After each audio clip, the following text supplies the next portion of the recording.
আসসালামু আলাইকুম সবাইকে। বাধ্য ভালোবাসা গল্পের 5 নাম্বার পার্ট। তো যারা আগের পার্টটি দেখেননি, আমি কমেন্ট বক্স আর ডিসক্রিপশন বক্সে লিংক দিয়ে দিব, সেখান থেকে গিয়ে দেখে আসুন। তো আর বেশি কথা না বলে চলুন গল্প শুরু করা যাক। ইজানের কেবিনে হঠাৎ করে শায়না আসলো। প্রত্যেকবারের মতো সে ইজানের সামনে বসেছে।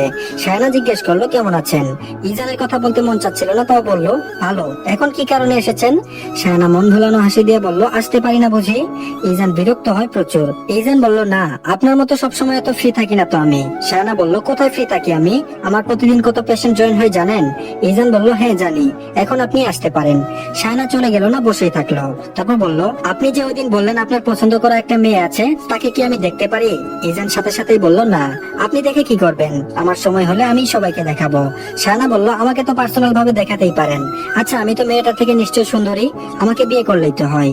শায়না বেসামাল হয়ে মুখ খুশকে কথাটা বলে ফেলেছে। ইজান অনেক রেগে গিয়েছে। ধমক দিয়ে শায়নাকে বলল, আপনি সিনিয়র ডাক্তার দেখে ছাড়া পেয়ে গিয়েছেন। এখানে আপনার আর আমার পরিচয় হচ্ছে আপনি আর আমি দুজনেই ডক্টর, আর আপনি মোটেও সুন্দর নন। নেক্সট টাইম যদি এসব কথা বলেন, পুরো হসপিটাল করে দিব। হসপিটালের সিআই থেকে দারোয়ান পর্যন্ত সবাই জানবে বলে দিলাম। আর আপনার যদি মিনিমাম লজ্জাটুকু থাকে, তাহলে আমার কেবিন থেকে এখনই বের হয়ে যান। শায়নার আগে ফুসফাস করতে করতে চলে গেল। ইজান ইদানিং তাকে একটু বেশি অপমান করছে। এই প্রতিশোধ শায়না ইজানের প্রতিই তুলবে। ইজান মাথা চেপে বসে রইল। শায়নার মতো এমন মেয়ে আজ প্রথম দেখছে। মেয়েটার কোনো লজ্জা শরম নেই বোধ হয়। কেউ যদি এসব জানে, বলবে না সে ডক্টর। বিরক্তিকর মেয়ে একটা। দুপুর 12:40 কলিং বেল বেজে উঠলো। পদ্ম দরজা খুললো। রুবিনা খাতুন আর পুষ্প দাঁড়িয়ে আছে। পদ্ম তার মাকে জড়িয়ে ধরে কান্না করে দিল। বিয়ের পর তার মাকে প্রথম দেখছে। একটু বেশি ইমোশনাল হয়ে গেল পদ্ম। রুবিনা খাতুন মেয়েকে শান্ত করার জন্য বলল, কি রে, আর কি ঢুকতে দিবি না নাকি? পদ্ম লজ্জা পেল। তড়িঘড়ি করে বাসায় নিয়ে আসলো রুবিনা খাতুন আর পুষ্পকে। পুষ্প তার বোনকে পেয়ে খুব খুশি। রুবিনা খাতুনের নাকি খারাপ লাগছে, তাই পদ্ম ওনাকে রুমে দিয়ে আসলেন। আর পুষ্পের সাথে পদ্ম অনেকক্ষণ ধরে জ্ঞান জ্ঞান করছে ফ্রেশ হওয়ার জন্য, কিন্তু সে যাচ্ছে না। এক প্রকার জোর করে পুষ্পকে ওয়াশরুমে ঢুকালো পদ্ম। পদ্ম খাবার বাড়ছে তাদের জন্য। সবাই একসাথে খাওয়া দাওয়া করলো। গাড়ি করে আসার কারণে রুবিনা খাতুনের কেমন জানি মাথা ঘোরাচ্ছে, তাই তিনি রেস্ট করছেন। পদ্ম পুষ্পকে তার আর ইজানের রুমে নিয়ে গেল। পুষ্প বলল, আপু, এটা কি তোমার আর দুলাভাইয়ের রুম? পদ্ম হেসে বলল, হ্যাঁ। পুষ্প বেশ আগ্রহ নিয়ে বলল, গ্রামের সব চাচি আর তোমার বান্ধবীগুলো জিগায় তোমার বর কি করে, তুমি এখন কোথায় থাকো? জানো, আমি কিছুই বলতে পারি না, কারণ আমি তো জানিই না। তারপর পদ্ম বলল, তুই গ্রামে গিয়ে বলবি তোর বোনের বর একজন ডাক্তার, আর আমি এখন শহরে আছি, বুঝেছিস? পুষ্প বলল, দুলাভাই ডাক্তার? অবাক হয়ে কথাটি বলে পুষ্প। পদ্ম বলল, হুম। পুষ্প বলল, আচ্ছা আপু, দুলাভাই তোমাকে ভালোবাসে? পদ্ম বলল, ভালোবাসে না তোর দুলাভাই, তুই একটু বস, আমি আসছি। পদ্ম ড্রয়ার থেকে চকলেট নিয়ে আসে পুষ্পের জন্য। কাল যেগুলো ইজান এনেছিল ওগুলোই। কয়েকটা পদ্ম খেয়েছে, আর বাকিগুলো পুষ্পের জন্য রেখে দিয়েছিল। পুষ্প খুশি হয়ে গেল চকলেট গুলো দেখে। পদ্ম পুষ্পের হাতে দিল চকলেট গুলো। পুষ্প বলল, এগুলো কে দিয়েছে তোমাকে? পদ্ম বলল, তোর দুলাভাই দিয়েছিল। পুষ্প বলল, তুমি না বললে দুলাভাই তোমাকে ভালোবাসে না, তাহলে চকলেট দিয়েছে যে? পদ্ম হেসে বলল, চকলেট দিলে কি সে ভালোবাসে? এমন কোনো কথা আছে নাকি? তাড়াতাড়ি খাতো, আমার ঘুম পাচ্ছে। তুই খেয়ে আমার পাশে ঘুমিয়ে পড়িস। পুষ্প চকলেট খেয়ে পদ্মর পাশে শুয়ে পড়লো। পদ্মকে জাপটে ধরে শুয়েছে। আগে এমন করতো মেয়েটা। পদ্ম আর পুষ্প ঘুমিয়ে গেল। সন্ধ্যা 7টা। ইজান হসপিটাল থেকে চলে এসেছে। তার সব পেশেন্ট দেখা শেষ, তাই তাড়াতাড়ি চলে এসেছে। বাসায় এসে কলিং বেল চাপ দেওয়ার পর তার শাশুড়ি এসে দরজা খুলেছে। ইজান রুবিনা খাতুনের সঙ্গে কথা বলে রুমে আসে। পদ্ম আর পুষ্প একে অপরকে জড়িয়ে ধরে শুয়ে আছে। ইজান কোমরে হাত দিয়ে দেখছে দু বোনকে। ইজান মনে মনে বলছে, আমি এখন আমার বউকে এভাবে ধরে ঘুমাতে পারলাম না, আর আমার শালি কিনা আমার সুন্দর বউকে ধরে ঘুমিয়েছে। ইজান তাদের দেখে ফ্রেশ হতে চলে গেল। ইজান সোফায় বসলো। তাকে দেখে রুবিনা খাতুন জিজ্ঞেস করলো, বাবা, পদ্ম ওঠেনি এখনো? ইজান রুবিনা খাতুনের দিকে তাকিয়ে বলল, না মা। রুবিনা খাতুন পদ্মকে উঠাতে চলে গেল। ইজান বাসায় এসেছে, তাও ঘুম ভাঙেনি। এত ঘুম কিসের তার? রুবিনা খাতুন অনেকবার পদ্মকে ডাকলেন, মেয়েটা এখনো উঠছে না। রুবিনা খাতুন পদ্মকে ধমক দিল। পদ্ম লাফ দিয়ে ঘুম থেকে উঠে গিয়েছে। পদ্ম ভয় পেয়ে গেল। পদ্ম বলল, কি হয়েছে, এত ডাকাডাকি করার কি আছে? রুবিনা খাতুন রেগে বললেন, ইজান বাসায় এসে পড়েছে আর তুই ঘুমিয়ে যাচ্ছিস। পদ্ম মাথা চাপড়াতে চাপড়াতে ওয়াশরুম থেকে মুখ ধুয়ে ইজানের কাছে গেল। ইজান টিপি ছেড়ে রেখে দিয়ে ফোন চাপছিল। পদ্ম ইজানের পাশে দাঁড়িয়ে বলল, আপনি এত তাড়াতাড়ি এসেছেন যে আজকে? ইজান পদ্মের দিকে একবার তাকিয়ে আবার ফোনের দিকে তাকালো। ইজান বলল, সব কাজ শেষ, তাই চলে এসেছে। পদ্ম বলল, ও। পুষ্প ঘুম থেকে উঠে শুনেছে তার দুলাভাই এসেছে। সে তো মহা খুশি। ইজান যে সোফায় বসেছিল, পুষ্প ওই সোফায় বসলো। ইজান পুষ্পের দিকে তাকালো। পুষ্প ইজানকে দেখে একটা হাসি দিল। ঠিক সে কাজটা ইজানও করলো। ইজান পুষ্পকে জিজ্ঞেস করলো, কেমন আছো? পুষ্পের হাসি যাচ্ছে না মুখ থেকে, সে হেসেই চলেছে। তারপর বলল, ভালো আছি, আপনি কেমন আছেন? ইজানের হাসি অলরেডি অফ হয়ে গিয়েছে। তবে পুষ্পের এমন হাসি দেখে কিছুটা অবাক হলো। ও এত হাসছে কেন? ইজান বলল, ভালো, তুমি এত হাসছো কেন? পুষ্প বলল, আপনি খুব সুন্দর দুলাভাই। পুষ্পের এমন কথা শুনে কিছুটা বিব্রত বোধ করলো। সে জিজ্ঞেস করলো, হাসছো কেন? আরো বলছে ইজান খুব সুন্দর। ইজান বলল, তাই? একটু সুন্দর না, বেশি সুন্দর। পদ্ম হাত দিয়ে দেখালো, আপনি বেশি সুন্দর। একদম বুঝে না সে বুঝে না নাটক আছে না, ওই নাটকের নায়কের মতো দেখতে, তবে নায়কের আপনার মতো দাড়ি ছিল না। যাই হোক, কিছুটা একই লাগছে। ইজান ভেবাচেকা খেলো, এই বাচ্চা মেয়ে এসব কি বলছে। ইজান ছোট্ট করে উত্তর দিল, ও। পুষ্প বলল, আচ্ছা দুলা ভাই, আপনি আমার আপুকে ভালোবাসেন না কেন? ইজান চোখ বড় বড় করে পুষ্পের দিকে তাকালো, তারপর বলল, কে বলেছে তোমাকে এসব কথা? পুষ্প বলল, আপু বলেছে দুলা ভাই। ইজান কেন জানি কথাটা বিশ্বাস করলো না, কারণ পদ্ম এসব কথা বলবে না সে জানে। ইজানের থেকে কোনো উত্তর না পেয়ে পুষ্প আবারও বলল, দুলা ভাই, তাহলে কি আপনি আমাকে ভালোবাসবেন? ইজান হক চকিয়ে গেল, তারপর বলল, তুমি কি চাও আমি তোমাকে ভালোবাসি? পুষ্প হাসি দিয়ে বলল, হ্যাঁ। ইজান পদ্মকে ডাক দিল, সাথে সাথে পদ্ম এসে উপস্থিত। পদ্মকে দেখে ইজান বলল, ও কি তোমার বোন? পদ্ম ভ্রুকুচকে বলল, জি, কেন? ইজান মাথায় হাত দিল, তার বউ কখনো তাকে এসব বলেনি, আর তার শালি এসব বলছে, হাস্যকর ব্যাপার। তারপর বলল, তুমি তোমার বোনের মতো হলে না কেন? আমার তো আর এত কষ্ট করা লাগতো না তখন। পদ্ম না বুঝে ইজানকে প্রশ্ন করলো, বুঝিনি আমি। ইজান বলল, এত বোঝা লাগবে না তোমার। পদ্ম সেখান থেকে চলে আসলো, আর পুষ্প একের পর এক কথা বলেই যাচ্ছে। ইজান খুব মন দিয়ে কথাগুলো শুনছে, আর কেউ হলে তো এতক্ষণ অনেক কিছু বলে দিত। যেহেতু তার একটা মাত্র শালিকা, তাই সে বসে বসে পুষ্পের কথা শুনছে। কিছু সময় বাদে রুবিনা খাতুন আসলেন। ইজান ওকে বসতে বললেন। রুবিনা খাতুনের সাথে পদ্ম এসেছে। পদ্ম তার মায়ের পাশে বসেছে। ইজান রুবিনা খাতুনকে বলল, মা, আমি চাচ্ছি পদ্মকে পড়াশোনা করাতে, এই বিষয়ে আমি ওর সাথে কথা বলেছি। রুবিনা খাতুনের চোখ চকচক করছে, তার মেয়েটা পড়াশোনা করতে চাইতো, কিন্তু তার ভাগ্যে বিয়ে ছিল, তাই মেয়ের ইচ্ছা অপূর্ণ থেকে গেল। ইজানের কথা শুনে রুবিনা খাতুন খুব খুশি হলেন। ইজান বলল, পদ্ম শুধু পরীক্ষা দিতে যাবে ওখানে। রুবিনা খাতুন রাজি হলেন। রাত 10টায় চারজন একসাথে ডিনার করলো। ইজান রুমে পাইচারি করছিল কখন পদ্ম রুমে আসবে। প্রায় আধা ঘন্টা পর পদ্ম রুমে আসলো। ইজান পদ্মের একদম সামনে দাঁড়িয়ে বলল, আমি তোমাকে ভালোবাসি না, এটা তুমি পুষ্পকে বলেছো? পদ্ম ঘাবড়ে গেল, এখন সে ইজানকে কি বলবে। এই পুষ্পের পেটে কোনো কথা থাকে না। ইজান আবারও জিজ্ঞেস করলো, বলেছো? পদ্ম আমতা আমতা করে বলল, জি। ইজান বলল, যেহেতু বলেছো ভালোবাসি না, তাহলে আজ তোমাকে ভালোবাসা দেখিয়ে দিব, তুমি তৈরি থাকো। পদ্মের গা হাত পা কাঁপিয়ে জ্বর আসলো। ইজান মেডিসিন দিয়েছে, তাও পদ্মের গা হাত পা কাঁপিয়ে জ্বর আসলো। ইজান মেডিসিন দিয়েছে, তাও জ্বর কমছে না। এই গরমে পদ্ম কাঁপছে, জ্বরে পদ্মের চোখ দিয়ে পানি ঝরছে। ইজান টিস্যু দিয়ে কতক্ষণ পর পর পদ্মের চোখের পানি মুছে দিচ্ছে। ইজান আর সামলাতে না পেরে রুবিনা খাতুনকে ডাক দিল। তিনি এসে তার মেয়ের পাশে বসলেন। অনেকক্ষণ জলপট্টি দিলেন তিনি, কিন্তু মনে মনে একটা ভয় কাজ করছে পদ্মকে নিয়ে। জলপট্টি দেওয়ার পর পদ্মের জ্বর অনেকটা কমেছে। রুবিনা খাতুন পদ্মের কাছে থাকতে চেয়েছিল, কিন্তু ইজান ওনাকে বলেছে এখন সে সব সামলাতে পারবে, তাই রুবিনা খাতুন চলে এসেছেন। ইজান পদ্মের পাশে শুয়েছে। আজ কোনো দূরত্ব নেই তাদের মাঝে, তবু একজন আরেকজনকে স্পর্শ করছে না। পদ্ম জ্বরের ঘুরে কিছু বলছে। ইজান খুব মনোযোগ দিয়ে পদ্মের কথা শুনে বুঝেছে পদ্ম পানি খাবে। ইজান পদ্মকে পানি খাওয়ালো। কিছুক্ষণ পর আবার জ্বর আসলো পদ্মের। মেয়েটা জ্বরে কাঁপছে। ইজান আর অনুমতি না নিয়ে পদ্মকে জড়িয়ে ধরে শুয়ে আছে। সকাল 7টা। পদ্মের মনে হচ্ছে তার গায়ের উপর কেউ পাথর ফেলে দিয়েছে। কি অসহ্য লাগছে। শরীরে এক ফোঁটা শক্তি নেই যে হাতটা সরাবে। চোখ খুলে পদ্ম তার ডান পাশে তাকিয়ে দেখে ইজান ওকে এভাবে ধরে শুয়ে আছে। পদ্ম হাত নাড়াচাড়া করতে ইজান উঠে গেল। তড়িঘড়ি করে পদ্মকে জিজ্ঞেস করলো, কিছু লাগবে পদ্ম? তারপর পদ্মের মাথায় হাত দিয়ে চেক করলো জ্বর আছে কিনা। জ্বর তখন ছিল না। পদ্ম ইজানের দিকে তাকিয়ে বলল, কিছু লাগবে না, আসলে আপনি যেভাবে হাত দিয়ে শুয়েছিলেন আমি নিঃশ্বাস নিতে পারছিলাম না। কথাটা শুনে ইজানের মুখটা ছোট হয়ে গেল। ইজান উঠে ফ্রেশ হতে চলে গেল। ফ্রেশ হয়ে এসে পদ্মকে জিজ্ঞেস করলো, তুমি ফ্রেশ হবে না? পদ্ম মাথা নেড়ে বলল, জি। আসলে মাকে একটু ডেকে দিলে ভালো হয়, আমার একটু শক্তি নেই, একা একা হেঁটে যেতে পারবো না। ইজান পদ্মের পাশে দাঁড়িয়ে হাত বাড়িয়ে দিল। পদ্ম কিছু বুঝলো না, অবুঝের মতো শুধু তাকিয়ে রইল। ইজান পদ্মকে তার হাত ইশারা করে বলল, উঠে আসো, আমি ওয়াশরুমে দিয়ে আসবো। পদ্ম আস্তে আস্তে উঠে আসছে। ইজান পদ্মকে ধরে নিয়ে ওয়াশরুমে দিয়ে আসলো। যতক্ষণ পদ্ম ওয়াশরুমে ছিল ততক্ষণ ইজান সেই দরজায় বাইরেই দাঁড়িয়ে ছিল। পদ্মকে বেডে আধশোয়া করে রেখে বাইরে আসলো। পুষ্প সোফায় বসে আছে। গ্রামে থাকলে এতক্ষণ তার 3বার খাওয়া শেষ হয়ে যেত, আর এখানে সে একবারও খেতে পারছে না। বিরক্তিকর ব্যাপার। ইজানকে রুম থেকে বের হতে দেখলো। পুষ্প ইজানের সামনে দাঁড়ালো। ইজান ভয়ে আছে, না জানি আজকে আবার কি বলবে। পুষ্প বলল, আপনাদের বাড়িতে আসলে কি মানুষকে খেতে দেন না? ইজান বুঝেছে পুষ্প কি বলেছে। পুষ্পের কথা শুনে লজ্জায় পড়ে গেল। পদ্ম অসুস্থ, তাই আজ নাস্তার কথা ভুলে গিয়েছে সে এখন যাচ্ছে নাস্তা আনার জন্য। ইজান বিপ্রদবোধ হাসি নিয়ে বলল, এই তো যাচ্ছি তোমার জন্য খাবার আনতে। ইজান বেরিয়ে পড়ল। এই পুষ্প মেয়েটা ভালোই লজ্জা দিতে পারে। ইজান রুবিনা খাতুন আর পুষ্পের জন্য নাস্তা করে পদ্মের জন্য রুমে নিয়ে আসলো। তারপর নিজ হাতে খাইয়ে দিল পদ্মকে। আজ আর হসপিটালে যাবে না ইজান। ইজান এখন হসপিটালে যাচ্ছে না দেখে পদ্ম ইজানকে বলল, আপনি হাসপাতালে যাচ্ছেন না কেন? ইজান চুপচাপ পদ্মকে মেডিসিন খাইয়ে দিয়ে বলল, আমার বাসায় এক স্পেশাল রোগী আছে, যার কারণে আজ আর হসপিটালে যাব না। পদ্ম হাসলো ইজানের কথা শুনে। পদ্মের এই সময় হাসি দেখে ইজান বলল, হাসছো কেন ম্যাডাম? ইজানের এই ম্যাডাম বলার কারণ পদ্ম জানে না। সে ইজানকে বলল, আপনি আমাকে ম্যাডাম বলেন কেন? ইজান বলল, ভালোবেসে বলি। পদ্ম অবাক হলো ইজান তাকে ভালোবাসে শুনে। পদ্ম বলল, আপনি আমাকে ভালোবাসেন? ইজান তার চশমা পড়তে পড়তে বলল, অবশ্যই, বউকে ভালোবাসবো না তো কাকে ভালোবাসবো? তুমি কি চাও আমি অন্য কাউকে ভালোবাসি? পদ্ম সাথে সাথে উত্তর দিল, না না, আমি সেটা চাই না। ইজান পদ্মের কাছে ঘেসে বসলো। পদ্মের কাঁধ জড়িয়ে ধরে বলল, কেন চাও না?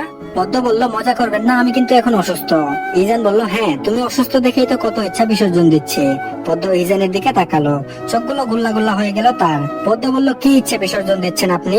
ইজান বলল, কত কিছুই। শুনো, কিছুক্ষণ পর ডক্টর আসবে, আমার বেস্ট ফ্রেন্ডই বলতে পারো, তার সাথে স্বাভাবিক থেকো। পদ্ম বলল, কেন? ইজান বিরক্ত হলো, এটাও প্রশ্ন করা লাগে? ইজান বলল, তুমি যে অসুস্থ সেটা জানো? মাঝে মাঝে তোমার এত বিরক্তিকর কথা শুনলে রাগ হয়। পদ্ম একদম চুপসে গেল, আর কথা বললো না সে। ইজানও কিছু বলছে না, দুজনেই নীরবতা পালন করছে।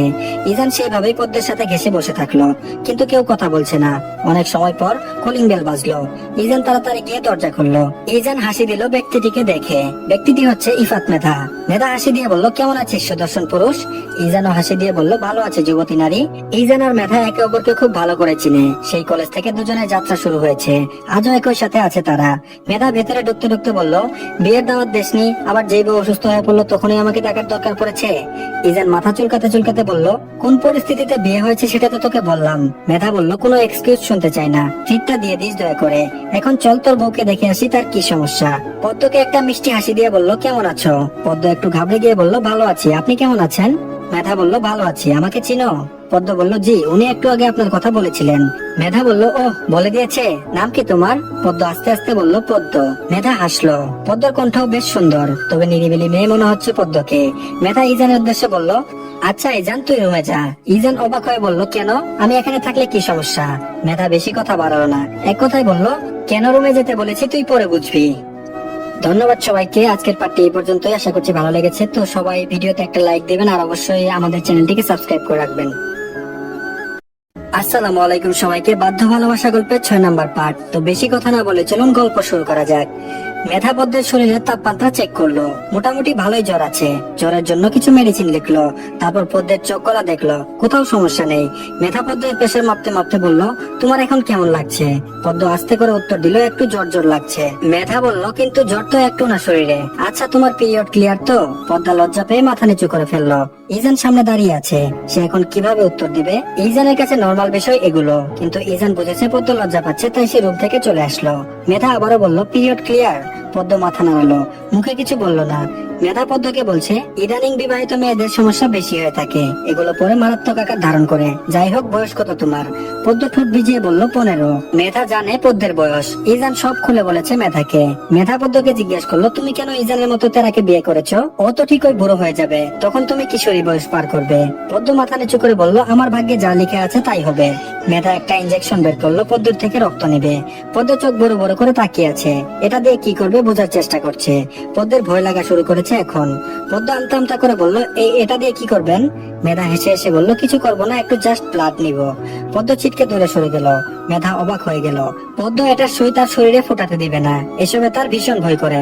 মেধা হেসে হেসে বলল, আরে এখানে আসো, কিছু করবো না আমি, বসো এখানে। পদ্ম ভয়ে ভয়ে বলছে, আপনি তো একটু আগে বললেন রক্ত নিবেন। মেধা বলল, এটুকু সুইকে ভয় পাচ্ছ? যখন কিছুদিন পর বাচ্চার মা হবা তখন তো আরো কষ্ট হবে। পরপর তোমার সামনে তোমাকে বিভিন্ন রকমের ইনজেকশন দেওয়া হবে, তা বলার উপায় থাকবে না তখন। এখানে আসো তুমি। পদ্ম তাও আসলো না, ভয়ে মুখ চেপে ধরে আছে, মনে হচ্ছে এখনই অজ্ঞান হয়ে পড়ে যাবে। মেধা পদ্মের সাথে বেড়ে উঠছে না, তাই ইজানকে ডাক দিল। সাথে সাথে ইজান রুমে আসলো। ইজান তাড়াতাড়ি জিজ্ঞেস করলো, কি হয়েছে? মেধা ক্লান্ত চোখে ইজানের দিকে তাকিয়ে বলল, আমি তোর বউর সাথে পারছি না, আর ব্লাড লাগবে একটু। তুই তো তোর বউকে হসপিটালে নিতে দিবি না, তাই ব্লাড নিয়ে টেস্ট করিয়ে দেখবো কি সমস্যা, জ্বরে কোথাও সমস্যা হয়েছে বা আছে কিনা। ইজান বুঝলো ব্যাপারটা, পদ্মকে পিছন দিক দিয়ে জড়িয়ে ধরলো। তারপর মেধার সামনে নিয়ে আসলো। পদ্ম ভয়ে ইজানের বক্ষে মুখটা লুকিয়ে রাখলো। ইজান এক হাত দিয়ে পদ্মের মাথা চেপে ধরে আছে। মেয়েটা এত ছটফট করছে। ব্লাড নেওয়ার সময় সাথে সাথে পদ্মের শরীর একেবারে ছেড়ে দিল। নিচে পড়ে যাওয়ার আগে ইজান ধরে নিল। মূলত পদ্মের শরীর এমনিতেও দুর্বল, আরো একটা ইনজেকশনে ব্লাড নিয়েছে, যার কারণে পদ্ম সেন্সলেস হয়ে গিয়েছে। ইজান পদ্মকে বেডে শুইয়ে দিল। মেধা ইজানের কাঁধে হাত দিয়ে বলল, শোন ইজান, মেয়েটা এখনো অনেক ছোট, এত বেশি বুঝজ্ঞান হয়নি, কিছু করার আগে ভেবেচিন্তে কাজ করিস। ওর সাথে আগে ভালো মতো মিশতে শিখ, তারপর অন্য কিছু ভাবিস। তুই একজন ডক্টর, আশা করি আমার কথাগুলোর মানে খুব ভালো করে বুঝতে পেরেছিস। পেরেছিস। ইজান মাথা নাড়িয়ে বলল, হ্যাঁ বুঝেছি। আচ্ছা, আর কোনো প্রবলেম আছে ওর? মেধা বলল, কি জানি, যতটুকু বুঝেছি শরীর খুব দুর্বল, স্যালাইন দেওয়া লাগবে। তুই একটা কাজ করিস, ওকে আমি যে হসপিটালে বসি ওটাতে নিয়ে যাস, আমি কিছু টেস্ট দিব। ইজান বলল, সেটা তো আমিও দিতে পারি, কিন্তু সমস্যা হচ্ছে আমার হসপিটালের লোকেরা জানে না যে আমি বিয়ে করেছি, যার জন্য পদ্মকে ওখানে নিতে পারছি না, তাই তোকে বাসায় আনা আর কি। যাই হোক, ধন্যবাদ মেধা। মেধা হাসলো, এখন তার যাওয়ার সময় হয়ে এসেছে। ইজান রুবিনা খাতুনকে বলল পদ্মার কাছে যাওয়ার জন্য, আর সে মেধাকে হসপিটালে দিয়ে আসতে গিয়েছে। ইজান বাসায় আসার পর দেখলো পদ্মের জ্ঞান ফিরেছে। ইজান পদ্মকে দুপুরে খাবার খাইয়ে দিল, মেডিসিন দিয়েছে পদ্মকে। পদ্ম খেয়ে শুয়ে আছে, ইজানও তার পাশে শুয়ে পড়লো। পদ্ম ইজানের দিকে তাকিয়ে আছে। মানুষটা খুব ভালো, তার খারাপ সময়ে পাশে থেকেছে, সেবা যত্ন করেছে। পদ্ম হাসছে। ইজান পদ্মের দিকে তাকালো। ইজান বলল, তুমি হাসছো কেন? পদ্ম বলল, না এমনি। আচ্ছা, কাল তো বলেছিলেন ভালোবাসা দেখাবেন, আর তো দেখাননি। ইজান বলল, তাই তুমি আমার ভালোবাসা দেখতে চাও?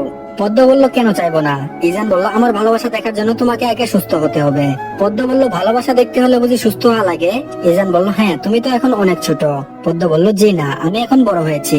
ইজান আর কথা বলল না। মেয়ে মানুষের কথায় বেশি একটা উত্তর দেয় না সে। তার মনে হয় তারা শুধু জিলাপি পেঁচ লাগিয়ে কথা বলে। ইজান পদ্মের মাথায় হাত বুলাচ্ছে।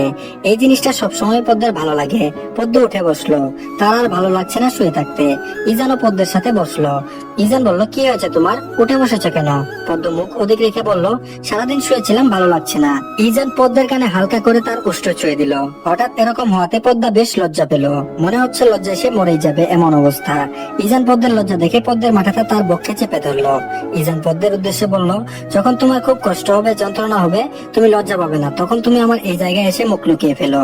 এই জায়গাটা একান্তই তোমার, পদ্ম ফুল। ইজান পদ্মকে নিয়ে মেধার কাছে এসেছে। মেধা যে হসপিটালে চাকরি করে ওইখানে। তাদের আর সিরিয়াল দেওয়া লাগেনি। মেধার কেবিনে ইজান আর পদ্ম বসে আছে। মেধা পদ্মকে কিছু টেস্ট দিল। পদ্ম তো ভয়ে শেষ। টেস্ট গুলো যখন করছিল তখন ইজান সাথেই ছিল। নরমালি এসব টেস্ট পদ্মকে দেওয়া হয়, কিন্তু কোনো সমস্যা নেই। পদ্ম রিপোর্ট দেখার পর বুঝেছে, কিন্তু শরীর দুর্বল, তাই স্যালাইন দেওয়া লাগবে। ইজান মেধাকে বলল, তুই কি স্যালাইন এখানে দিবি নাকি তোর বাসায়? ইজান বলল, বাসায় দিব, সমস্যা নেই, এরপর সবকিছু আমি হ্যান্ডেল করতে পারবো। মেধা বলল, আচ্ছা তাহলে তো ভালোই। ঠিক আছে, শুন, পদ্মের মা গ্রামে চলে যাওয়ার পর ওকে আমার বাসায় দিয়ে যাবে। ইজান এই কথাটাকে পাত্তা দিল না বেশি। তারপর বলল, সেটা পরে দেখা যাবে। মেধা রেগে গেল। তারপর বলল, বড্ড বেশি বাড়াবাড়ি করিস কিন্তু তুই। তোর বউকে কি কেউ নিয়ে যাবে নাকি? ইজান বলল, আরে দিয়ে আসবো তোর বাসায়, এখন চুপ কর। ইজান পদ্মকে নিয়ে বেরিয়ে গেল হসপিটাল থেকে। পদ্মের খুব বেশি খারাপ লাগছে। গাড়িতে উঠতে পদ্ম সিটে মাথা হিলিয়ে দিল। পদ্মের সব সময় অসুখ হয় না, আবার হলে ছাড়ে না, এমন অবস্থা এখন। ইজান পদ্মের হাত ধরে জিজ্ঞেস করলো, তোমার কি বেশি খারাপ লাগছে? পদ্ম মাথা নাড়ালো। মনে হচ্ছে কথা বলার শক্তি নাই। বাসায় এসে কোনো মতো ফ্রেশ হয়ে শুয়েছে। পদ্মের মা রুবিনা খাতুন পদ্মের জন্য খাবার নিয়ে এসেছে। তিনি নিজ হাতে পদ্মকে খাইয়ে দিয়েছে। ইজান স্যালাইন নিয়ে আসলো। পদ্মের সাথে অনেক জোর জবরদস্তি করতে লাগলো। পদ্মের কথা হচ্ছে সে এসব দিবে না, আর তার ভয় লাগে। সারা রাত স্যালাইন দেওয়ার পর পদ্ম মোটামুটি এখন আগের থেকে অনেক ভালো। প্রায় 9 দিন পর পদ্ম এখন পুরোপুরি সুস্থ। পদ্মের মা বোন চলে গিয়েছে। পুষ্প যাওয়ার আগেও ইজানকে লজ্জা দিয়ে গেল। তার ইচ্ছে ছিল তার দুলাভাই তাকে ঘোরাবে। প্রথমবার ঢাকা শহরে এসেছে, কিন্তু তিনি তো ঘোরালেন না। মনে মনে যে কত বকেছে ইজানকে। এখন পদ্ম বাসায় একা একা থাকতে পারে, মূলত তার অভ্যাস হয়ে গিয়েছে। মাঝে মাঝে ইজান পদ্মকে মেধার বাসায় দিয়ে আসে। মেধা পদ্মকে একদম তার ছোট বোনের মতো আদর করে। পদ্ম মেধাকে অনেক সম্মান করে। আর ইজানের সাথেও তার ভালো একটা সম্পর্ক গড়ে উঠেছে। এই ভালো সম্পর্ক গড়ে ওঠার পিছনে মেধার অবদান বেশি, কারণ সেই পদ্মকে বোঝায় আর বলে কিভাবে কি করতে হবে। পদ্মের অসুস্থ হয়ে যাওয়ার পুরো জানিতে ইজান তার পাশে ছিল। নিজের সবটুকু দিয়ে পদ্মকে সুস্থ করেছে। সকাল 7টা, পদ্ম উঠে গিয়েছে ঘুম থেকে। সকালের নাস্তা বানাচ্ছে। ইজান তার পাশে পদ্মকে না পেয়ে সে উঠে গেল। এই মেয়েটার এই এক সমস্যা, কে বলে এত সকালে উঠে নাস্তা বানাতে? সকাল সকাল ইজান পদ্মকে মনে মনে বকা দিয়ে ফ্রেশ হতে গেল। ইজান ফ্রেশ হয়ে এসে পদ্মর কাছে আসলো। পরোটা বানাচ্ছে সে। ইজান পদ্মর দিকে দাঁড়ালো।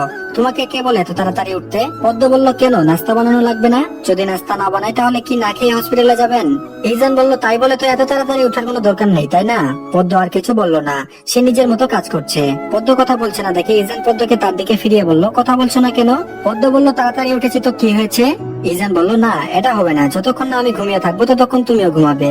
পরের বার আমি যেন ঘুম থেকে উঠলে তোমাকে পাই। পদ্ম বলল, আচ্ছা ঠিক আছে। তারপর ইজান তৈরি হয়ে গেল হসপিটালে যাওয়ার জন্য।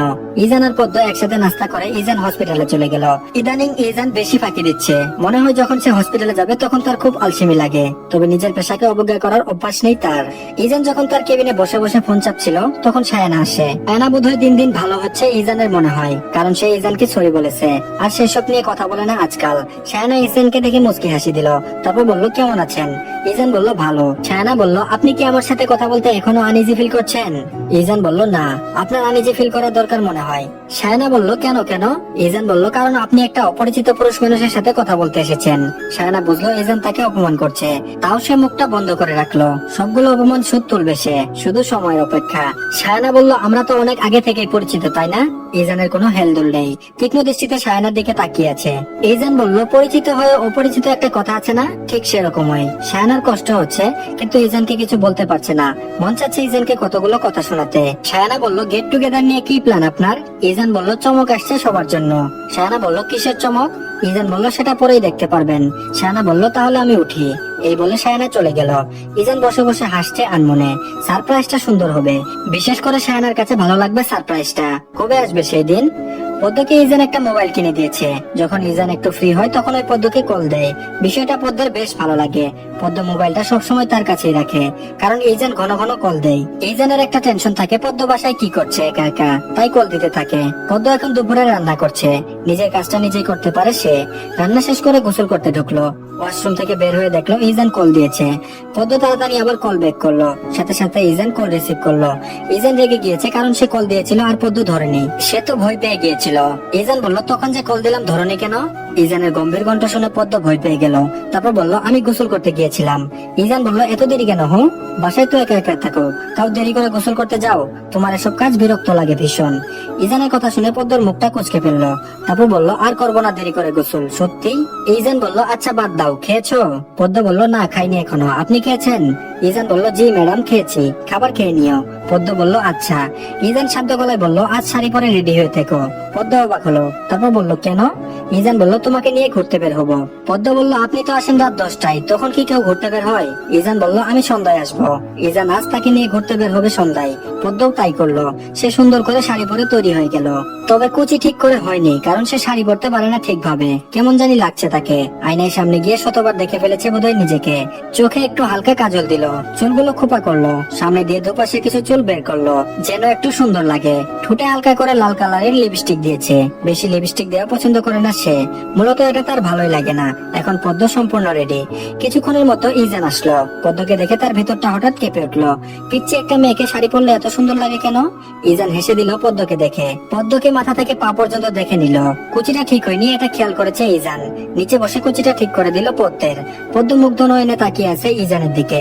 কুচি ঠিক করা শেষ হলে ইজান উঠে দাঁড়ালো। ইজান তার হাতে গালে স্পর্শ করে বলল খুব সুন্দর লাগছে মিসেস শেখ। পদ্ম হাসলো ইজানের কথা শুনে। ইজান পদ্মের হাসি দেখে বলল হাসলে তো আরো ভালো লাগে দেখতে। পদ্ম চোখটা ছোট ছোট করে বলল এখানে কি দাঁড়িয়ে থাকবেন নাকি? ইজান বলল না না সেসব চিন্তা নেই, আজ চলো আমার সাথে। তারপর ইজান আর পদ্ম বেরিয়ে আসলো। ইজান তার গাড়ি করে পদ্মকে নিয়ে একটু সুন্দর জায়গায় আসলো, যেখানে পাশেই নদী আছে। আর নদীর ঘাটে অনেক মানুষ, সবাই সবার ভালোবাসার মানুষ, পরিবার নিয়ে এসেছে। পদ্মের ভয় লাগছে কারণ সে এত মানুষ দেখেনি কখনো। ভয়ে ইজানের হাত চেপে ধরেছে। ইজান পদ্মের কাঁধ জড়িয়ে ধরে বলল আমি তো আছি, সমস্যা নেই। তারপর তারা বেশ কিছুক্ষণ ওই নদীর পাড়ে দাঁড়িয়েছিল। একজন যেন আরেকজনের মনের ভাবটা বুঝতে পারছে। এই সময়টা পদ্মের বেশ ভালো লাগলো। ইজানের কাঁধে মাথা দিয়ে পরিবেশটা উপভোগ করছে পদ্ম। তার যে খুব ভালো লাগছে আজকে, মনে হচ্ছে সে প্রাণ ভরে নিঃশ্বাস নিতে পারছে। এতদিন নিজেকে বন্দী মনে হতো, কখনো বাইরে যাওয়ার কথা মুখ ফুটে বলেনি ইজানকে। আর ইজানও তো মহাব্যস্ত থাকে। মহাশয় বাসায় আসে রাত 9টা বা 10টার পর, সে আবার কখন পদ্মকে নিয়ে ঘুরতে যাবে। বাসায় আসার সময় রাস্তায় একজন ঝালমুড়িওয়ালাকে দেখে পদ্ম গাড়ি থামাতে বলল। যখন ও স্কুলে যেত তখন ওদের স্কুলের সামনে একজন ঝালমুড়িওয়ালা ছিল। পদ্ম প্রতিদিন ঝালমুড়ি খেত। ঝালমুড়ি হচ্ছে তার প্রিয় একটা খাবার। ইজান পদ্মকে এসব রাস্তার খাবার খাবে দেখে কিছু বললো না, কারণ একদিন হয়তো খাবে। পদ্ম ঝালমুড়ি নিয়ে গাড়িতে উঠলো। ইজান একটা রেস্টুরেন্টের সামনে গাড়ি থামালো। পদ্ম ঝালমুড়ি খেতে খেতে বলল এখানে থামালেন কেন? ইজান বলল এখান থেকে ডিনার করে বাসায় যাব। পদ্ম খাওয়া বন্ধ করে দিয়ে বলল আমি যে রান্না করেছি ওগুলোর কি হবে? ইজান বলল পরে খাওয়া যাবে, এখন নামও, বেশি দেরি হলে রেস্টুরেন্ট বন্ধ হয়ে যাবে। পদ্ম আর ইজান ডিনার করে বাসায় চলে আসলো। ইজান ফ্রেশ হয়ে এসেছে। যখন পদ্ম ফ্রেশ হতে যাবে তখন ইজান বলল শাড়ি চেঞ্জ করো না। পদ্ম মাথা নাড়ালো। ওয়াশরুম থেকে ফ্রেশ হয়ে এসে দেখলো লাইট অফ হয়ে আছে, কিন্তু বারান্দায় সেই ড্রিম লাইটের মতো আলোটা জ্বলছে। কিন্তু ইজান সেখানেই দাঁড়িয়ে আছে। পদ্ম সেখানে গেল। ইজান পদ্মের উপস্থিতি বুঝতে পারলো। ইজান বলল, আজ যে তোমাকে ঘুরিয়ে আনলাম কিছু তো বললে না। পদ্ম বুঝলো না ইজান কি বললো। তারপর বলল, মানে কি বলবো আমি? ইজান বলল, একটা ধন্যবাদও তো দিলে না। ইজান মুখটা সামনে রেখে কথাগুলো বলল। পদ্ম বলল, ধন্যবাদ ডাক্তার সাহেব। ইজান পদ্মের মুখের দিকে তাকালো। পদ্ম কখনো ডাক্তার সাহেব বলেনি, কিন্তু আজ বলেছে হঠাৎ। পদ্ম বলল, কি? ইজান বলল, ডাক্তার সাহেব বললে যে। পদ্ম বলল, ভালোবেসে বলেছি। ইজান যেন সাত আসমান থেকে টপকে পড়েছে। এই পদ্ম এসব কি বলছে? ইজান বলল, ভালোবাসা কবে থেকে? পদ্ম বলল, বিয়ের আগে থেকে। ইজান বুঝেছে এই পদ্ম তার সাথে মজা করছে, তাই সেও পদ্মের সাথে মজা শুরু করলো। ইজান বলল, বিয়ের আগে দেখেছো আমাকে? পদ্ম হেসে হেসে বলল, হ্যাঁ দেখেছি। ইজান গিলের সাথে ঠেস দিয়েছে। পদ্মের সামনে ঝুঁকে বলল, ঠিক আছে, তুমি তো বললে আমাকে ভালোবেসে ডাক্তার সাহেব বলেছ। আমার তো ভালোবাসে তোমাকে কিছু দেওয়া উচিত, তাই না? পদ্ম মাথা নাড়ালো। ইজান পদ্মের মুখের সামনে তার মুখটা এনে তার ওষ্ঠ পদ্মের ওষ্ঠে ছুঁয়ে দিল। আবার তৎক্ষণাৎ নিজেকে সরিয়ে আনলো। পদ্ম হতভম্ব হয়ে আছে। ইজান পদ্মকে উদ্দেশ্য করে বলল, বিষয়টা একদম স্বাভাবিক ভাবে নেবে, বুঝছো? তো আজকের পর্বটি এই পর্যন্তই। গল্পটি আপনাদের কাছে কেমন লাগছে জানাতে পারেন, আর অবশ্যই সবাই আমাদের চ্যানেলটিকে সাবস্ক্রাইব করে রাখবেন। ধন্যবাদ সবাইকে। আসসালামু আলাইকুম সবাইকে। বাধ্য ভালোবাসা গল্পের 7 নাম্বার পার্ট। তো বেশি কথা না বলে চলুন গল্প শুরু করা যাক। ইজানের এমন কার্যকলাপে পদ্ম লজ্জা পেল। ইদানিং ইজান তাকে বড্ড বেশি লজ্জা দেয়। পদ্মের মুখে লাল আভা ফুটে উঠেছে। সে এখন কি করবে? মন চাই মাটি খুঁড়ে গর্ত বানিয়ে সেটাতে ঢুকে যেতে। সি, তার এমন লাগছে কেন? আর ইজানকে দেখো, সে একদম স্বাভাবিক ভাবে আছে, যেন কিছুই হয়নি। আর এদিকে পদ্ম তো লজ্জায় শেষ। বেশি চিন্তা ভাবনা না করে ইজানকে জড়িয়ে ধরলো, কারণ সে বলেছে লজ্জা পেলে কষ্ট হলে তার বক্ষে মাথা রাখতে। এখন একটু শান্তি লাগছে। দিন দিন ইজান আর পদ্ম দুজনের সম্পর্ক স্বাভাবিকভাবে এগোচ্ছে। তাদের মনে হয় প্রতিদিন খুনসুটি লেগেই থাকে। মূলত ইজান পদ্মকে খুব রাগায়, আর পদ্ম মুখটা ফুটকা মাছের মতো ফুলিয়ে রাখে। বিষয়টা ইজানের বেশ ভালো লাগে। আবার রাগও করে, কিছুক্ষণ কথা বলে না। পদ্মের এসব ছোট্ট ছোট্ট খুনসুটি তাদের মাঝে ছড়িয়ে পড়েছে। এভাবেই চলছে তাদের চড়ুই ভাতের মতো সংসার। ইজান আজ পদ্মকে মেধার কাছে দিয়ে সে হসপিটালের কাজে দূরে কোথাও গেল। আবার আজও এসে পড়বে। পদ্ম এখন মেধার কাছে আছে। মেধা পদ্মকে খুব ভালোবাসে, ঠিক তার বোনের মতোই। মেধা পদ্মের মাথা নিজের কোলে রেখেছে। হাত বুলিয়ে দিতে দিতে বলল, পড়াশোনা করবা না আর? পদ্ম মাথা তুলে মেধার দিকে তাকালো। পদ্ম বলল, করব, উনি আমার মায়ের সাথে কথা বলেছে। মেধা বলল, হ্যাঁ, মেয়েদের পড়াশোনা করা উচিত। নিজের পায়ে দাঁড়ানো দরকার। প্রতিটি নারীকে তাদের নিজের পায়ে দাঁড়ানো উচিত। তাদের পায়ের নিচের মাটিকে শক্ত করা দরকার। পদ্ম খুব মনোযোগ দিয়ে কথাটা শুনলো। তারপর পদ্ম বলল, জি আপু। মেধা বলল, তোমাকে যে আমি আরো বলি ইজানের সাথে স্বাভাবিক হও, তার কি খবর? পদ্ম বলল, সব ঠিক হয়ে আছে। মেধা বিশ্বাস করলো না, কারণ মেধা একজন মেয়ে হয়ে পদ্ম তার সাথে কথা বলতো না ঠিক মতো। আর সে জায়গায় থেকে ইজান তো একটা ছেলে। তারপর বলল, শোনো, পরে দেখবা তোমার জামাইকে আবার অন্য কেউ নিয়ে গিয়েছে। যে অবস্থা তোমাদের সম্পর্কের। পদ্মের বুকটা যেন আটকে উঠলো। তারপর বলল, মানে? মেধা বলল, মানে করো না তো বেশি। এখন তো ইজান তার সব ধৈর্য তোমাকে দিয়ে রেখেছে। শুধু একবার তোমার থেকে একটা ভালো সুন্দর মেয়ে দেখুক, দেখবে তোমাকে আর ভালো লাগবে না। কারণ তুমি তো সেভাবে তাকে গুরুত্ব দাও না। 15 বছরের মেয়েদের কি বিয়ে হয়নি? তারা কি সংসার করেনি? শুধু একা তোমারই হয়েছে? আমারও তো বিয়ে হয়েছিল তাড়াতাড়ি। আমি কি আমার বরের সাথে সম্পর্ক ঠিক রাখিনি? সে আমার পড়াশোনা করিয়েছে, মূলত তার জন্য আমি ডাক্তার হতে পেরেছি। তার সাথে কি আমার সম্পর্ক স্বাভাবিক দম্পতিদের মতো না? তাহলে তুমি কেন পারছো না? এসব বাদ দিয়ে সবকিছু ঠিক করো। যা পদ্মকে বোঝানোর জন্য ইজানের নামে এগুলো বলছে। ইজান ভালো ছেলে, তবে পদ্মের এসব আচরণ কখনো একটা ছেলে সহ্য করবে না। মেধার কথা শুনে পদ্মর কেমন যেন খালি খালি লাগছে। কথাগুলো সহ্য করতে পারছে না। পদ্ম বলল, আপু, সত্যি কি উনি অন্য মেয়েদের দিকে তাকাবেন? মেধা যেন খুশি হলো। পদ্মের মনের ভেতর এরকম একটা কথা ঢুকাতে পেরেছে। তারপর বলল, হ্যাঁ, তাকাবেই তো, তাকানোই উচিত। তুমি তো তাকে বর হিসেবে মানো না। মেধার কথা শুনে পদ্মের এবার কান্না চলে আসলো। তারপর বলল, এসব বলছেন কেন আপু? মেধা বলল, শুনো, তোমার এসব কান্না দিয়ে কিছুই হবে না। সবকিছু মেনে নাও, দেখবে তুমিও ঠিক সেও ঠিক। পদ্ম মাথা নাড়ালো। তারপর বলল, জি আপু, আমি চেষ্টা করব। মেধা বলল, আর কত চেষ্টা করবে? তোমার বিরক্ত লাগে না এই কথা বারবার বলতে? তুমি বলবে যে আমার বরকে আমি অন্য কাউকে হতে দিব না। যে আমার বরের দিকে তাকাবে তার চোখ উপড়ে দিব। আর আমার বর যদি অন্য কোনো মেয়ের দিকে তাকায়, তার 14টা বাজিয়ে দিব। পদ্ম অবাক হয়ে তাকিয়ে আছে। মেধা এসব কি বলছে? তারপর বলল, ঠিক আছে, আপনি যা বলেছেন সেটাই করব। মেধা বলল, তুমি বসো, আমি আসছি। মেধা গেল পদ্মের জন্য আইসক্রিম আনতে। এতক্ষণ যত কিছু বলেছে পদ্মকে, নিশ্চয় তার মনটা গরম হয়ে আছে। মনে তো আর পানি দেওয়া যায় না, তাই আইসক্রিম খেয়ে ঠান্ডা করুক মনটাকে। মেধা পদ্মকে আইসক্রিম দিয়ে বলল, নাও, এটা খেয়ে মনটাকে ঠান্ডা করো। পদ্ম বলল, আচ্ছা আপু, এখন কি করা লাগবে? মেধা বলল, কি করতে চাও তুমি? পদ্ম বলল, আমাদের সম্পর্ক আশেপাশের দম্পতিদের মতো হবে কিভাবে? মেধা বলল, আচ্ছা ইজান তোমাকে চুমু দেয়? মেধার কথায় লজ্জা পেল সে। এই কথার উত্তর কিভাবে বলবে সে? এসব কথা না বললেও পারতো, আরো কত কিছুই তো বলার আছে। মেধা বলল, শুনো, এত লজ্জা পেলে হবে না, যা জিজ্ঞেস করছি তা বলো। পদ্ম বলল, হ্যাঁ মাঝে মাঝে। মেধা হঠাৎ হাতে তালি দিল। মেধা বলল, তোমাকে যদি একটা চুমু দেয় তুমি দুটো দিবে, আবার তার জন্য শাড়ি পরবে, বলবে আমাকে ঘুরতে নিয়ে যান, এটা সেটা আবদার করবে। যেমন ও হসপিটালে আসার সময় বলবে চকলেট নিয়ে আসবেন, ফুল বই নিয়ে তারপর বাসায় আসবেন, আবার ধমকও দিবে যদি তোমার কথা না শুনে। পদ্ম নিজের মাথা স্থির করলো, মেধা যা যা বলছে তাই করবে। মেধা তাকিয়ে আছে পদ্মের দিকে। পদ্ম আইসক্রিমে চামচ নাড়ছে, তারপর বলল, আচ্ছা আমি আপনার সব কথা শুনবো। রাত 8টায় পদ্মকে মেধার বাসা থেকে নিয়ে এসেছে ইজান। মেধা বলেছিল পদ্ম আর ও আজ বাসায় থাকবে, কিন্তু ইজান পদ্মকে নিয়ে বাসায় চলে এসেছে। ইজান কথা বলছে বেডে হেলান দিয়ে আজ শোয়া হয়ে। পদ্ম ইজানের পাশে ঘুরঘুর করছে, কখন ইজানের কথা শেষ হবে তার অপেক্ষায়। সে ধীর আগ্রহে বসে আছে এমন একটা অবস্থা। ইজান কথা বলা শেষে পদ্মকে বলল তার পাশে বসতে। পদ্মও তাই করলো, গুটিসুটি হয়ে ইজানের পাশে বসেছে। ইজান বলল, এতক্ষণ কি করছিলে তুমি? ইজান এমন ছোট ছোট চোখে প্রশ্ন করলে পদ্ম ভয় পায়। পদ্ম বলল, কোথায়, কিছু করছিলাম না তো। ইজান বলল, তাই বুঝি? পদ্ম বলল, হ্যাঁ। ইজান কিছু না বলে পদ্মর কোলে মাথা রেখে শুয়ে পড়লো। তার মনে হলো একটু মানসিক শান্তির দরকার, তাই সে এই কাজটা করলো। পদ্মের কোলে মাথা রেখে ইজানের রাজ্য চিন্তা করতে লাগলো। তারপর বলল, একটু পর জামা কাপড় গোছাবে। পদ্ম বলল, কেন? ইজান বলল, কাল আমরা গেট টুগেদারে যাচ্ছি, তোমাকেও সাথে নিয়ে যাব। পদ্ম বলল, আচ্ছা, কিন্তু আপনারা যাবেন কোথায়? ইজান বলল, সাজেক। তুমি চিনো জায়গাটা? নাম শুনেছো?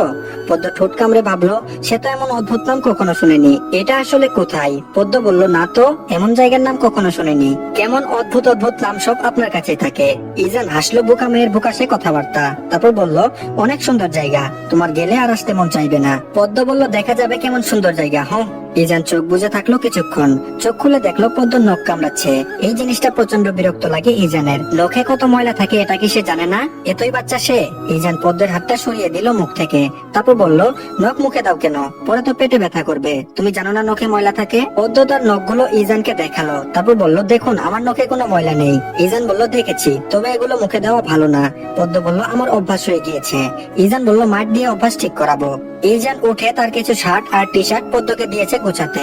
আবারও বলে গিয়েছে পদ্ম যেন তার জামা কাপড় গুলো গুছিয়ে নেয়। পদ্ম এগুলো গুছিয়ে ট্রলিতে রাখছে। ইজান সোফায় বসে বসে টিভি দেখছে। পদ্মের কাজ শেষ হলে সে বারান্দায় যায়। মনটা একেবারে বিষাদে ছেয়ে গিয়েছে। এমন কেন মনে হচ্ছে তার? মনটা একেবারে ভীষণ খারাপ, কারো সাথে মন খুলে কথা বলতে ইচ্ছে করছে। এই ঢাকা শহরে একমাত্র মেধা ছাড়া আর কারো সাথে মন খুলে কথা বলতে পারেনি।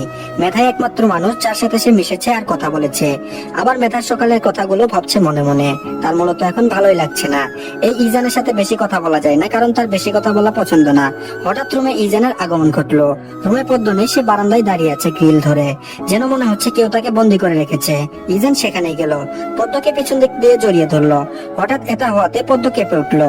ইজান তার দাড়িযুক্ত গাল পদ্মের গালের সাথে লাগালো। ইজানের খোঁচা খোঁচা দাড়ি যেন পদ্মের গাল ইচ্ছে করে স্পর্শ করছে। ইজান নরম কণ্ঠে বলল, কি হয়েছে ম্যাডাম? মন খারাপ কি বেশি হয়েছে আপনার? পদ্ম পরপর কেঁপে উঠছে, তারপর বলল, জি। ইজানের যে হাতটা পদ্মের হাতের উপর ছিল, পদ্ম আরেক হাত দিয়ে সেটা চেপে ধরলো। তারপর বলল, কথা এমন শোনাচ্ছে কেন পদ্ম ফুল?